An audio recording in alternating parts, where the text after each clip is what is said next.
You ask Tiger to solve. This deals with linear equations with one unknown.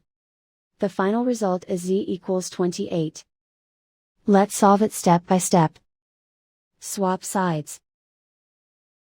Group all constants on the right side of the equation. Add 1 to both sides.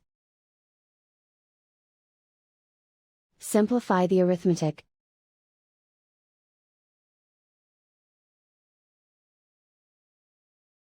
Isolate the z.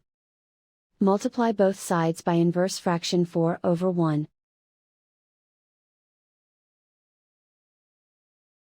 Group like terms. Multiply the coefficients.